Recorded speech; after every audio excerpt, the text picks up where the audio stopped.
Good morning. Welcome to Booked Up with Beth. And I am Beth Hildenbrand. So, this is the show. Today we have the amazing Elise Whyles with us. And I have read her book, and it's absolutely fabulous. This is your debut book. Yes, it is. It's well, Elise has been around for a while, but she took a number of years sabbatical. She actually hasn't had anything out since 2016. So, yeah, this Oh, is my new debut book. excellent. So, I have totally mixed up starting the show this morning. Everybody, welcome, Elise. Thank you for being here today. And I'm going to ask you, for our viewers, if you would tell us a little bit about yourself this morning. That's good. So I'm a Canadian author. I live in the prairies with my husband and my son and four fur babies. Ooh, I've got three dogs, one cat. I tend to write what inspires me as well. So I like to play in different genres. And Elise Whyles is one of five pen names, actually. ooh, okay. So this is not your debut book. You have others. We'll have to find out about that. Because I like to, dig in the nook and crannies here. So this book, I was glad to hear there will be a sequel to because I really enjoyed it. It was called His to Burn, Yes. and our main character is Beth and Eli, Yes. who is fabulous, I must say. Um, and being a Beth myself, she is amazing. She goes from kind of like a quiet little hidden girl to quite the bitch, and I love it. Yes, I said the B word, uh, but yes, and it's fabulous to watch her character grow through this book with the help of Eli, I might add, because Yes. he's a badass character. So uh, it's really quite amazing. She is just this. Well, I'm going to let you tell it. It's your book. I'm going to sit back and shut my yap. So, tell us about this book. So this book actually started off with an idea of a dinner party with an arranged marriage, and it kind of took a life of its own on, so to speak. Oh, Um, there it is. yep, there it is. That sucks. So Beth started off. She is the elder of the sisters. Her sister is the villainess in the story, and she's the elder of the two, but she's always been kind of quiet. She's spent most of her life just dedicating her time to learning the art of architecture. She's always had a thing for drawing buildings, and her sister is the opposite. She's a social butterfly. She wants what she wants when she wants it, and that's the end of it. She decides that she wants Beth's arranged fiance, which works very well because Beth doesn't want him either. um, and Eli has decided that he needs to build a new fortress because he is in the mafia. He's the king of he's one of the kings of the East Coast, and so it's really he puts out a tender, and he gets a recommendation for Beth's work from another a contact that he has, and he's absolutely obsessed with Beth, and he sees her as a way of building this great building. But the thing too is that he also sees her in the building. In his mind, he's already given her a spot in this. Like this is how obsessed this man is with her. He's already given her an entire area in his new fortress that is specifically for her. She doesn't know it, of course, because she's just going into this as, I'm building this building for this rich gentleman, and that's all there is to it. Because of the toxic nature of her fiance and her relationship, and her fiance's involvement with her sister, and his lack of respect for human beings in any fashion, it winds up being that Eli's sister Freya winds up seeing Beth and decides that she's going to kidnap her. She's going to make her pay for Caleb's mistakes, which creates tension between Eli and Freya, because Eli sees Beth as his and Freya sees her as the enemy, which is, it's kind of ironic, because otherwise Eli wouldn't have done, like, he wouldn't have kidnapped Beth. He had a plan of his own that he was gonna get her into his life in a different way. Oh. And so it starts off with this, and over the course of the book, Beth really does. At the beginning of the book, Beth goes by her full name, which is Bethany. And by the end of the book, she has put Bethany, Vermont to rest, and it's now Beth, Vermont. Beth is a different woman. She is strong. She is capable. She has trained under Eli to read a room, to look for the predators and look for the prey in a room, to really grow into her confidence and to overcome the abuse and the toxicity of the relationship she had with her sister and her fiance. And Eli has always seen Beth as someone who has secrets, has depth. He saw in her a woman who could be his queen, when she saw herself as nothing more than this quiet, shy woman who was planning her escape from the life that she was living. So it was a really fun book to write. It's definitely one that a genre that I haven't played in before, but it's actually this particular one is the first in a 5-book series, but we actually have 6 spin-offs. So there's a total of 6 series that are attached to Sin City Sovereigns.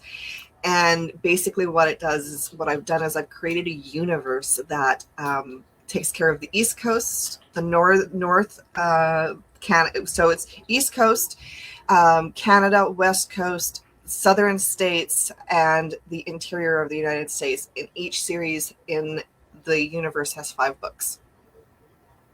Ooh, I like it. I do. I'm on the East Coast myself, so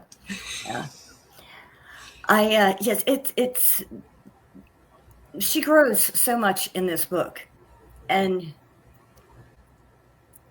as a person who I started out kind of mousy in life and grew into a badass. Anybody who knows me knows that my fascination with playing with knives. I have knives everywhere. When I leave the house, I've got at least 5 knives tucked away. Yeah. So I really related to this character and watching her grow. And so I really enjoyed this book, and I'm looking forward to the next one. So yes, you'll have to hit me up when the next one comes out. We'll have you back on the show for the release, and then I'll get to read it. Yes. That's one thing I love about my job. I get to read all these fabulous books. Nina says, can you show your book cover? Would you happen to have it handy? I do, actually. Yes. Let me just pull it up. Ooh, we'd like to see the covers. Oh, I do my own covers, so I am so proud of this. So proud of this cover. I think it's very sexy. It's kind of darkish because the book itself is it's not light and fluffy by any stretch of the imagination. Oh no. But it was a lot of fun to write. Let's just see here. All right. Now, I am not entirely sure how to share it on stream on here, but I can definitely pull. I've got the cover. Let's just see here if I can pop it in somewhere. Oh boy, I'm just my phone today. That's all right. Okay. Nobody ever calls me. I don't know why I'm getting all these phone calls today. All right. Well, if you can tell me how to share this cover, I will be delighted to share the cover. I have no idea. My son does all my computer stuff. Well, I can tell you. Let me just go in because we are also in the Facebook group. So let me just pop into the Facebook group here, and I will pop that cover in there and see if we can that we can share it that way. There's an idea. Yeah, I'm bad at this kind of stuff. I can get myself on here and off of here, and then my son does all the rest. Ah, Ah, that makes sense. Oh, let's see here. Get rid of the cat because the cat is just definitely not being helpful at this moment. But yes, the next book is actually coming up for pre-order here within the next little while. It's actually coming up for pre-order by the end of next week. It is 2/3 of the way done. Um, so I am very excited because it is Beth and Eli do make an appearance in the book. Actually, they make a couple of them. And it is absolutely fantastic because we actually get to see the continuation with Colin and Rowan's story. Rowan is an interesting character herself because she is, let's put it this way, she is a district attorney ooh, who winds up being protected by a mafia king. ooh. So it's Facebook is not cooperating with me. I'm sorry. Oh, that's okay. So, you said you write in other genres. What made you want to do this one? What inspired you for this? It was so I have some mental health issues, and this was a healthy way for me to to approach them, so to speak. I had an idea, and I like to, when I'm writing, I like to kind of include topics that maybe aren't as comfortable for people to think on, or to, for them to really be aware of, or there's a stigma attached. In this instance, Beth has survived a toxic environment with her family and her fiance, and so this was a way for me to kind of spotlight that as well. Nina says, "What is your favorite quote?" Oh, from this book? Or, Mm-hmm. Hair in my mouth. God, there's so many of them. When it comes to this particular book, though, one of my favorites that I have is, hang on a second here. I actually have it written down, and I'm just going to pull it up here for you because I love this quote. It really does fit Beth, and it fits Eli.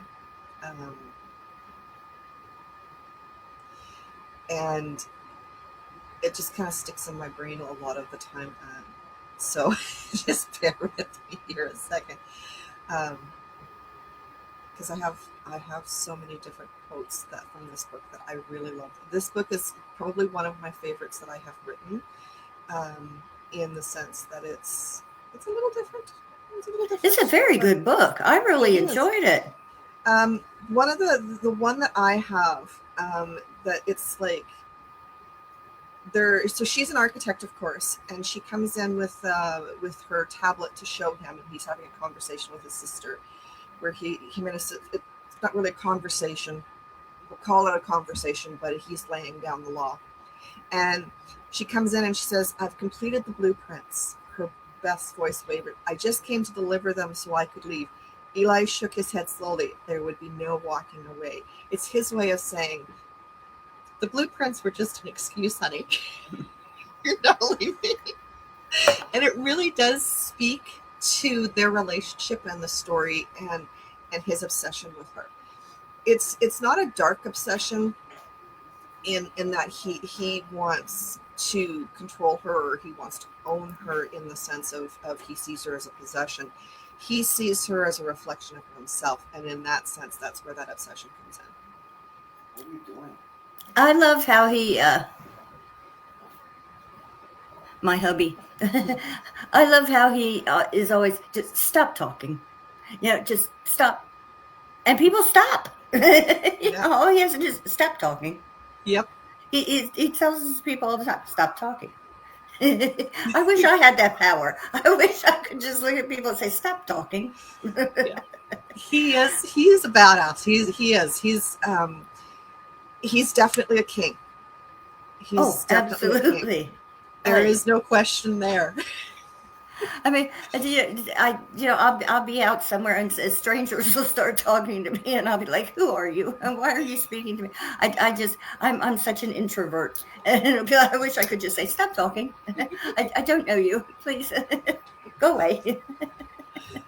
uh, yeah, just strangers just freak me out. I like to be in my own little bubble. So I wish I had that power that I could say, please just stop talking to me. I don't know how to answer you. I'm not used to speaking to people. Go away now. Yes, I wish I could do that. Uh, um, Nina says, have you, okay, I can't see this. I'm going to have to, I don't know why they put words over words on my screen here. Well, pop up there. Have you ever disagreed with your characters? Oh yes. Don't we all, right? And it's hilarious because they're my characters. I've created them. And then they take a life of their own on. And yeah, disagreeing with them is yeah. We've done that. I've done that many times where it's an argument to get them to conform to what I want them to do, and then they don't. I know, right? They just refuse to listen. Mm-hmm. And it's like, stop that. Just stop that. Mm-hmm. And you argue in your head. I argue with Bob. I mean, Bob is my just Bob drives me nuts. And although he does, in fact, toss some good ideas at me, and he is, a big help on occasion. But usually, he's just a big pain in the ass. Mm-hmm. And me and Bob are always going at it. And now I've got to show Bob, because I brought him up and he's sitting here arguing with me, that he's not a pain in the ass. So, yeah, most people on the show know Bob, but yes, this is Bob. This is who I argue with when I'm writing. I write occult horror, so, this is Bob. So, all right, Bob, now you can shut up. Everybody's seen your face, you pain in the butt. So, yes, that's my Bob. But yeah, they do. You just never know sometimes where you're going. Yes. And you can plan, you can outline, you can plot, but then the story develops, and then things change. I think I can make it to chapter 3 when I try and do an outline. And after that, it has a life of its own. And that's about as far as I've gone. You can always do an outline, but I never make it past chapter 3 if I do an outline. No, I'm the same way. By chapter 3, the characters are already starting to make their own decisions. They're already starting to make their own calls. The plot, the storyline is moving in a different direction. I like to say I like to say that I'm laying railroad tracks down, but the train never actually leaves the station. Yep, exactly.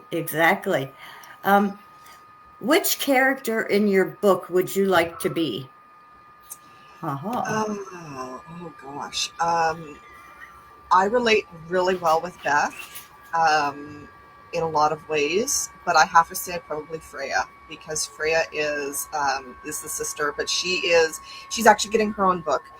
She insisted, and she's just this character that needs to have a chance to be seen and be heard. She's always been the princess. She's kind of a spoilt girl, but at the same time, she's also kick-ass. She has to be. She kidnapped Beth. Yeah, I was going to say, I was hoping you were going to say she's getting her own book, because she's kind of, she's kind of timid around her brother, but yet you can see she's like, yeah, I'm going to do what I want to do. Mm-hmm. And Yes. Anybody who would kidnap someone has definitely got some spunk. Yes. So, she just, pissed me off. I'm going to kidnap you. Yep. And Yeah, it actually worked out to Eli's benefit that his sister kidnapped her. It did. It did. He's probably, well, he's not to do spoilers, but her book, she is, because she is the princess, there is she actually becomes the wife of an enforcer on the West Coast.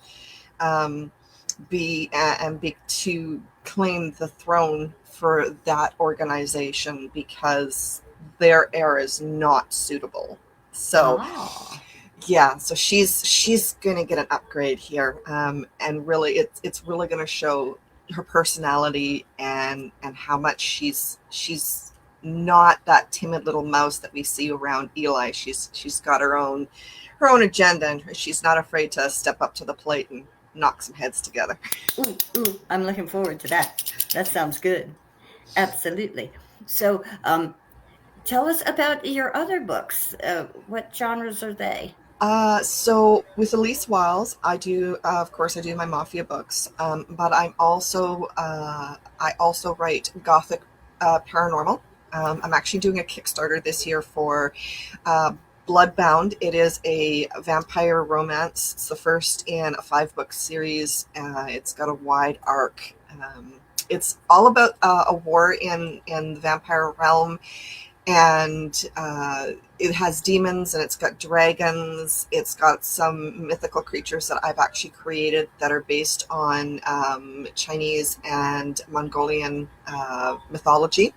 Ooh, you have Um, to send me the link for these books. I will definitely do that. It relies heavily on mythology. So I'm a huge mythology fan. I love history. I love mythology.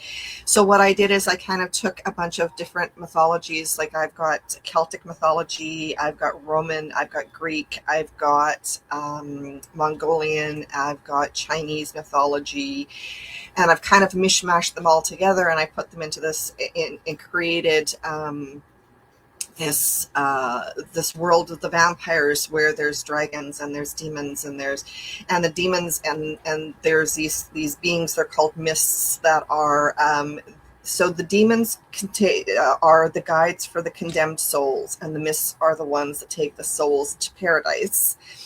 And so we've got them, and there's this war that's happening in the vampire realm called Drekken, and it's we've got this demented king, and we've got a demented general, and we've got a goddess that wants to control everything, and it's just it's dark and it's rich and it's gothic-y and it's yeah it's just Ooh, so I have to read these. I have to read these. It sounds like so much fun. they are. Oh, So that's Elise Whyles. We do Gothic PNR and Mafia, and it sounds like there's a lot of difference between the two, but the core of the books is always the same. There's always a hierarchy. There's always a throne. There's always a power balance. Um, I also write, like I said, I have 5 pen names. So under Patricia Bates, I do historical fiction, mostly medieval and ancient history, like ancient Rome, 8th century Vikings and Celts, Scottish Highlanders. I've got a Western coming out here in the next month. But I like to do more of the medieval and farther back history. For me, it's so much richer, and I can dive into the research a little bit more. I also write as that's Patricia, that's Elise. Lena writes male romance, small town. Trisha writes small town second chance romance. That's on the sweeter side. It's still steamy, but it's not. It's mostly closed door. And then Marley Sable writes protector and military romance. Marley does. She's part of Agents of Star, which is a massive collaboration.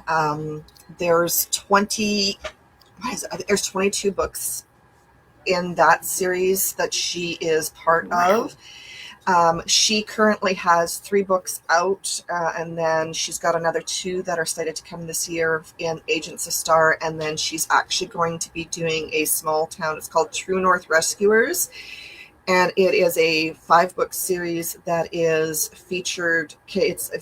Canadian locations like Drumheller, Alberta, places in Saskatchewan, British Columbia. These are people that are police officers, firefighters, wildlife officers, those sorts of things. And it's all small town romance with a little bit, a hint of suspense. They're not romantic suspense, but it's found families. It's a little bit more on the emotional side, really kind of tugs at the heartstrings. Marley does a lot of the military and protector. Actually, that's all she does. And it's a lot of fun because Agents of Star is very it's not political, it's more covert operations. It's, Navy SEALs, secret ops, that sort of thing. So Ooh, that sounds fun too. Wow. You really get into a lot of different things. I do. Like I said, I write what inspires me. So I'm just hoping that my muse doesn't come up with another idea. So I have to create a new campaign. I have just started a secret new project that I'm going to do under a different pen name. And it's actually me and Nina Oh, in the lovely. 80s. So this should Nice. be fun. Yeah, I just started writing it this week. And yeah, it's going to be fun. Oh, Um, awesome. Nina says, do you prefer to write day or night? I work full time, so most of my writing is in the evening. Nah, same. Take care of family business during the day. I don't work. I'm a bum. Actually, I have been raising kids since God was a child. So Nothing I wrong with that. That's probably the hardest job you can get. I still have the last one is still in school. This is his senior year. So yeah, I've been busy with that, and now I'm so yeah, I'm a night writer. And Nina says, how many books would you like to write for 2026? 2026 already has a release schedule, and I believe there are 13 books slated for release this year across my 5 pen names. Wow. You go, girl. I'm lucky if I get one out a year. Usually I get one and a poetry book out a year if I push myself. But then, I've got all the grandbabies and everything that I love my grandbabies. They are my favorite hobby. If you could call them a hobby, I have them over as much as I can. They Oh, are the joy in my life, my grandbabies. And yes, I love to have them over and see. Oh, see, I love the dragons too. This is Smiley. oh, hi, When you Smiley. were talking about dragons, yeah, that's Smiley. And then I have my it's like a little pharaoh's crown here. I love ancient Egypt. If I ever did a historical, it would be Egypt.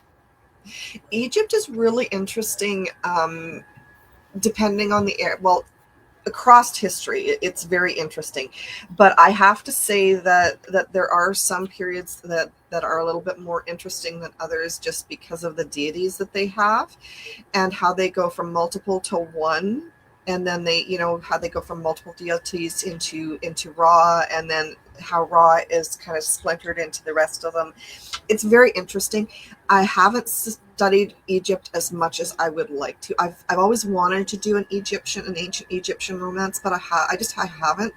Um, Ancient Rome seems to be the farthest back that I've gone, and I probably could do an Egypt one, but I've got I've got between now I've got the next 3 years scheduled out, so I don't have time. I don't have time for Egyptian one.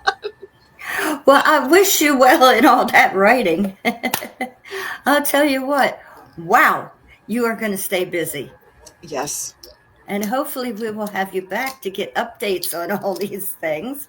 thank you. Because I'll tell you what, you have been a fabulous guest, and I can't wait for your next book to come out. You will have to send it to me, I please. will definitely do that. Like I say, his to burn was the first book in the Sin City Sovereigns. The next book is His to Ruin, which is a Ooh. total play on words because he's mafia, she's a DA. Oh, that's going to be such fun. And you need to send me the link for the I will. first of that vampire books. I will definitely send you the link for that one. That one is coming up April 1st is a Kickstarter. I've got some special stuff going on for the Kickstarter for Bloodbound. And then, I've got character art. I've got all sorts of wonderful things. We're even looking at if we can get hit a certain level, a certain bonus level. We're actually even looking at having audio for Bloodbound. So with the Kickstarter, so which is awesome. I've already got the narrators lined up and everything. So fingers crossed. Absolutely. Absolutely. So, I hope it's fabulous for you. I really do. Yes. I'm that's excited. Great. So, yeah. Oh, I love that kind of stuff. It's my favorite. It is. I have never done vampires, but I love vampires. You can do so much with vampires. You can do so much. And the world that I created for them is, it's very much a mix mash of mythology, like I say, but there's a lot that I pulled from medieval Europe, medieval Asia, and that area, and kind of pulled in to build the world, so that, you know, as you read it, you might find a few tidbits, little Easter eggs in there that will refer to our history. I even created specific animals. I'm working on language for the books as well, creating some basic language words for the books, because I do use the correct words for certain things that are in the vampiric or the language or demonian language, and in some of the dialects there's different dialects for different areas and stuff. So yeah, it's fun. It sounds like it. It does. It does. Yep. I'm trying to, since I'm doing this book in the 80s, I'm trying to bring my memory back to those days, and it's like, gag me with a spoon and all those crazy things we used to say as kids, tubular and all that craziness. Yep. And it's going to be fun. And making a playlist to play in my head while I write. So yeah, it's going to be fun. I'm looking forward to this book. Awesome. I'm excited. I'll have to check it out. I'll let you know when it finally emerges. I'm still, doing the before the prologue right now, but I'm having fun with it already. I'm in 1974 with the prologue, so 74. Whew, I was like 5. So yeah, looking up things from 1974 is quite interesting. Richard Nixon and all that kind of good stuff. Wow. So yeah, it's a lot of fun. Yes. But back to you. So I am going to ask you to please, on my Facebook page, if you could put up all your links and everything, alongside this interview, so everybody knows where to find all your stuff. That would be fabulous. And there's some questions we didn't want to get to. If you want to answer those, and then more people will, look at this as the day goes on. Yep. And I guess that's about it. So I thank you so very much for coming on today. Thank you for having me. It was a blast. I enjoyed it. Oh, thank you. So did I. It's just been a pleasure to get to know you. So we would love to have you back again and see how things are going. I must say, next, I would like everybody to check out my Cane books, because they have all been recovered by the wonderful Sharon Brownlee McGee. So if anybody is looking for someone to do their book covers, check out Sharon, because she is absolutely fabulous. And yes, I make terrible book covers. I really do. And she finally was like, Beth, this is pitiful now, because she does my formatting. She's like, this is pitiful. We have to do something here. And I was like, okay. So now Sharon is doing all my book covers, and they are all going to be very much better. So everybody should check her out if they're looking for book covers. And next weekend, I am proud to announce that we are having a fabulous musician on the show. And I am just so pleased. It is Zane Hodges, yes. Blah, blah, blah, I'm tongue tied. Stupid allergy pills dry out my mouth. He is a fabulous young man who I also have the honor to be related to. And I saw that he is doing this music, and I was just blown away. It's like, oh my goodness, another member of the family is extremely talented. And so I am just sponsoring this young man, and I want to see him go far in life because he is just talented beyond words. I mean, his lyrics are like beautiful poetry. So I am happy to have him on the show next weekend. So everybody needs to tune in for that. And again, thank you, Elise. You have been just a pleasure. Thank you so much for having me. Oh, I want you back again. You were so good. So everybody have a great Saturday. Love you. Bye-bye. Bye-bye.